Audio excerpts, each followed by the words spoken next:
ఎవరైనా మాస్క్ పెట్టుకొని ఆడుతున్నట్టు అనిపిస్తుంది? అందరూ ఆడుతున్నట్టు అనిపిస్తుంది, ఎవరు జెన్యున్ లేరని అనిపిస్తుంది. మీరు వెళ్ళాక మిమ్మల్ని కూడా మాధురి గారు ఎందుకో మాస్క్ వేసుకొని ఆడుతున్నారు అని అంటే మీరేం?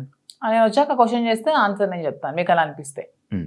నేను వెళ్ళిన తర్వాత మీకు నేను ఏమైనా మాస్క్ వేసుకున్నట్టు అనిపిస్తే, వచ్చిన తర్వాత మీరు ఇదే క్వశ్చన్ మీకు ఉంటే అప్పుడు ఆన్సర్ చేస్తాను. మిమ్మల్ని ఎప్పుడు ఇంటర్వ్యూలో తప్ప బయట మీ గురించి తెలియదు, మీ ఎమోషన్స్ గురించి తెలియదు. ఎలాంటి విషయాల్లో మీరు కోపడుతుంటారు, ఎలాంటి విషయాల్లో మీరు ఎమోషనల్గా డౌన్ అవుతుంటారు? నాకు చాలా విపరీతమైన కోపం వస్తుంది యాక్చువల్గా, చాలా అంటే చాలా కోపం.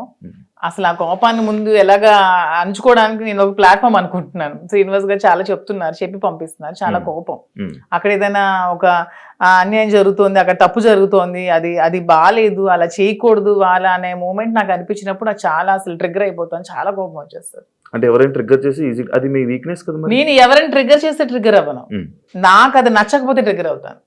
అదే మీకు నచ్చని పనులు ఎవరో చేస్తారు, మరి అది వీక్నెస్ అవుతుంది కదా, అలా ప్రతిసారి ట్రిగ్గర్ అయిపోతుంది. ట్రిగ్గర్ అయ్యి వాళ్ళకి చెప్తాను, అది చేయకూడదు, మీరు ఇలా చేయండి, ఇది కరెక్ట్ కాదు, కరెక్ట్ చేసుకోండి అని చెప్తాను. వింటే ఓకే, వినకపోతే ఇంకా వాళ్ళ ఇష్టం.